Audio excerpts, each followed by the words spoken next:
नमस्कार विद्यार्थी मित्रांनो. डॉक्टर APJ अब्दुल कलाम यांच्या अग्निपंख या चरित्रातून घेण्यात आलेल्या आराधन या चरित्रपाठाच्या दुसऱ्या टप्प्याच्या वाचनाकडे आपण आजच्या तासिकेमध्ये वळणार आहोत. मागच्या तासिकेमध्ये डॉक्टर APJ अब्दुल कलाम यांनी 1981 ते 1991 या कालखंडामध्ये ते संशोधन विषयक जे काम करत होते त्या कामाच्या एका टप्प्यापर्यंतची माहिती दिलेली होती. आजच्या तासिकेत आपण त्याला पुढे घेऊन जाऊया. मी सुरुवात करत असताना मागच्या तासिकेमध्ये जिथपर्यंतचा भाग आपण वाचला होता तो तुमच्या नीटपणाने लक्षात यावा यासाठी त्यातला थोडासा भाग पुनरावृत्त करतो आणि नंतर आजच्या या तासिकेमध्ये चरित्रपाठाच्या पुढच्या भागाच्या वाचनाकडे आपण वळूया. विद्यार्थी मित्रांनो, संशोधकाची स्वप्नाळू वृत्ती व्यवहारी असतेच असे नाही असा एक सार्वत्रिक समज आहे. त्यामुळे ते सर्व साशंक असणे साहजिकच होते. आमच्या महत्वाकांक्षी योजनेबद्दल जरी त्यांना शंका होत्या तरी त्यातील प्रत्येक जण आपल्या देशाच्या स्वतंत्र स्वदेशी साधने वापरून क्षेपणास्त्रांची मालिका निर्माण करण्याच्या कल्पनेने रोमांचित झाला होता. बैठकीच्या शेवटी संरक्षण मंत्र्यांनी आम्हाला 3 तासांनी संध्याकाळी भेटायची सूचना केली. तो सगळा वेळ आम्ही वेगवेगळे उपप्रकल्प एकमेकांशी जोडत कसे सांधावेत याबद्दल चर्चा करण्यात घालवला. त्यांनी फक्त 100 कोटी मंजूर केले तर ते वेगवेगळ्या योजनांवर कसे वाटावेत, 200 कोटी दिले तर काय बदल करावेत हाच विषय डोक्यात होता. संध्याकाळी नियोजित वेळी संरक्षण मंत्र्यांना भेटायला जाताना मला अंतरंगात वाटत होते की काही पैसे नक्कीच मंजूर होणार आहेत. पण त्यांनी म्हटले, अशी टप्प्याटप्प्याने क्षेपणास्त्रे बनवण्याऐवजी लक्ष्यवेधी क्षेपणास्त्रांची एक सर्वंकष योजना विकसित करायचा प्रकल्प सुरू करावा.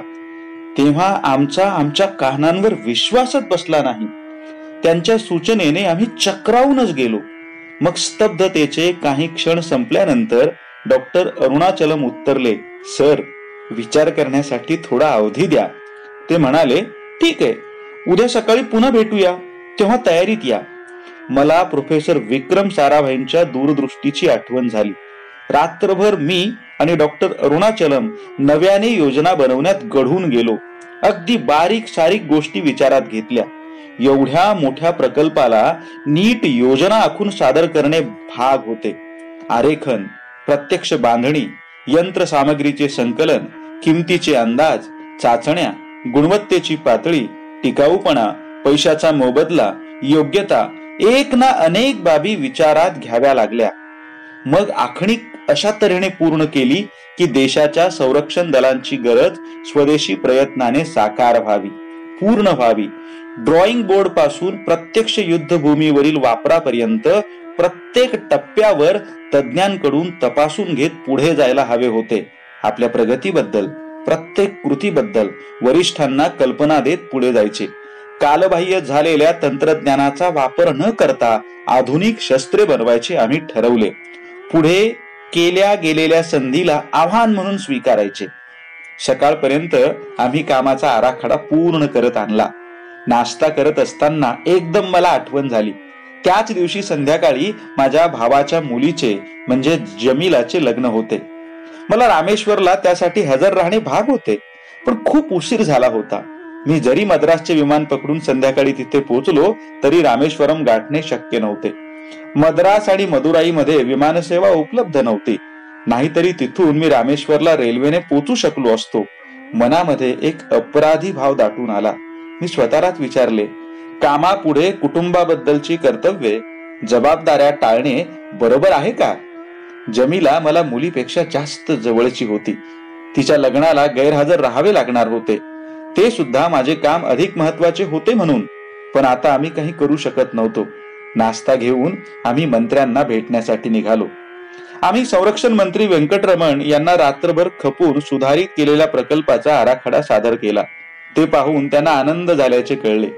क्षेपणास्त्र विकसनाचा प्रकल्प एका रात्रीत बदलून एक सर्वंकष भविष्यातील गरजांचा विचार करून दीर्घ परिणाम करू शकणारा असा कार्यक्रम आम्ही समोर ठेवला होता. तंत्रज्ञानाच्या क्षेत्रात ती एक मोठी महत्वाची उडी ठरणार होती. संरक्षण मंत्र्यांना हेच अभिप्रेत होते. तरी देखील आमची पूर्ण योजना ते मंजूर करतील असे वाटले नव्हते. त्यांनी सगळीच योजना मंजूर केली आणि माझा आनंद मनामध्ये दुथडी भरून वाहू लागला. मंत्री महोदय उठून उभे राहिले. तशी बैठक संपल्याची सूचना मिळाल्याचे समजून आम्ही निघालो.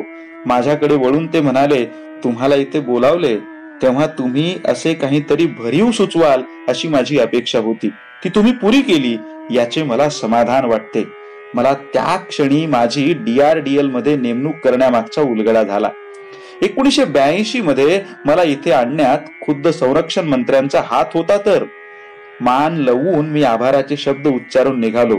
दारापाशी पोचतो तोच डॉक्टर अरुणाचलम संरक्षण मंत्र्यांना जमीलाच्या लग्नाबद्दल सांगत असल्याचे माझ्या कानावर पडले. डॉक्टर अरुणाचलमनी जमीलाचे रामेश्वरना लग्न असल्याचे मंत्र्यांना सांगावे याचे मला आश्चर्य वाटले. साऊथ ब्लॉक मध्ये सत्तास्थानावर बसलेल्या माणसाचा रामेश्वरमच्या मशीद रोड वरील लहानशा घरात होणाऱ्या लग्नाशी अर्थार्थी काहीही संबंध नव्हता. डॉक्टर अरुणाचलम हे एक संभाषण चतुर गृहस्थ आहेत याबद्दल मला अनेकदा अनुभव आला होता. एक प्रकारची समतोल बुद्धी त्यांच्या वागण्यातून जाणवत राहायची. भाषेवरचे प्रभुत्व, बोलण्यातील समयसूचकता आणि जागरूक कल्पक मन अनेकदा माझ्या अनुभवाला आले होते. त्यांचे बोलणे ऐकल्यावर संरक्षण मंत्र्यांनी हवाई खात्याच्या हेलिकॉप्टरची फोनवरून चौकशी केली. मद्रास मदुराई अशी त्यांची सेवा होती. ती थोडी मागे पुढे करून मी मद्रासला उतरल्याबरोबर मदुराईला मला नेण्याची व्यवस्था त्यांनी केली. तासाभराने इंडियन एअरलाइन्सचे विमान मद्रासकडे जायची वेळ होती. मी त्यांच्या या कृतीने भारावून गेलो. डॉक्टर अरुणाचलम म्हणाले, गेल्या 6 महिन्यांच्या तुमच्या सतत केलेल्या परिश्रमाने तुम्ही इतके नक्कीच कमावले आहे. मद्रासला जाणाऱ्या विमानात बसल्यावर माझ्या बोर्डिंग पासच्या मागच्या बाजूला मी शब्द खरडले. ज्या पायांनी कधी चढणीवरची दमणूक भोगली नाही त्यांना रामेश्वरमच्या निळ्या सागर किनारी शोधक प्रवासी होता येईल का? आमचे विमान धावपट्टीवर थांबले. तिथे जवळच हवाई दलाचे हेलिकॉप्टर उभे होते. काही मिनिटातच मी मदुराईच्या वाटेवर होतो. मदुराई विमानतळापासून रेल्वे स्टेशन पर्यंत मला हवाई दलाच्या अधिकाऱ्याने पोहोचवले. रामेश्वरमची गाडी तिथे सुटण्याच्या पवित्र्यात उभी होती. जमीलाच्या लग्नाला मी वेळेवर पोहोचू शकलो. माझ्या भावाच्या मुलीला मी पित्याच्या मायेने आशीर्वाद दिले. संरक्षण मंत्र्यांनी आमचा प्रस्ताव मंत्रिमंडळासमोर मांडला आणि तो मंजूरही करून घेतला. प्रस्तावाला संमती मिळाली आणि आतापर्यंत कधी मंजूर झाली नव्हती अशी 388 कोटी एवढी मोठी रक्कम आम्हाला देण्यात आली. भारताची एक महत्वाकांक्षी प्रतिष्ठेची योजना जन्माला आली. Integrated guided missile development programme, त्याचे मग लघुरूप IGMDP असे झाले. समग्र लक्ष्यवेधी क्षेपणास्त्र विकसन योजना. सरकारी मंजुरी मिळालेले पत्र मी DRDLच्या क्षेपणास्त्र तंत्रज्ञान समिती समोर ठेवले तेव्हा त्याचे अभूतपूर्व उत्साहाने स्वागत झाले. मग प्रत्येक जण प्रकल्पाला आपल्या देशाच्या संस्कृतीला अनुरूप होतील अशी नावे देण्यात आली. अनेक नावे सुचवली आणि चर्चेअंती ती अंतिम ठरवण्यात आली. जमिनीवरून जमिनीवरचे लक्ष्यभेद करणाऱ्या शस्त्र समूहाला पृथ्वी, टॅक्टिकल कोअर व्हेकल साठी त्रिशूळ, अवकाशातून जमिनीवरील लक्ष्याचा वेध घेणारे आकाश, रणगाडा उद्ध्वस्त करणारे शस्त्र नाग ही योजण्यात आली. शेवटी अग्नी हे नाव मी सुचवले. कितीही काळ मनामध्ये जोपासलेल्या रेक्स प्रकल्पासाठी मी ते नाव आधीच योजून ठेवले होते. डॉक्टर अरुणाचलम यांनी 27 जुलै 1983 रोजी IGMDP चे रीतसर उद्घाटन केले. DRDL चे सर्व कर्मचारी त्यावेळी झाडून हजर होते. भारतीय अवकाश संशोधनाशी संबंधित असलेल्या प्रत्येकाला निमंत्रण पाठवण्यात आले होते. इतर प्रसिद्ध प्रयोगशाळेतील संशोधक, विद्यापीठ, कॉलेजातील प्राध्यापक, संरक्षण दलाचे अधिकारी, निर्मिती केंद्राचे अधिकारी, सरकारी तपासणी अधिकारी जे आता आमच्या कामात सहभागी होणार होते असे अनेक जण त्या प्रसंगी हजर होते. सर्वांचा समावेश करण्या एवढी प्रशस्त जागा उपलब्ध नव्हती म्हणून तात्पुरती क्लोज सर्किट दूरदर्शन यंत्रणा उभी करावी लागली.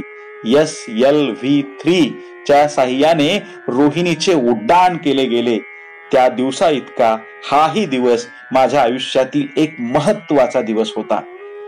विद्यार्थी मित्रांनो, इथे हा चरित्रपाठ संपतो. या चरित्रपाठाची वेगळी स्वतंत्र चर्चा आपणाला करायची आहे. डॉक्टर APJ अब्दुल कलाम हे नाव आपण ऐकून असतो. ते भारताचे राष्ट्रपती होते. मुलांवरती त्यांचं प्रेम होतं, देशावरती त्यांचं प्रेम होतं. या गोष्टी आपणाला माहीत असतात.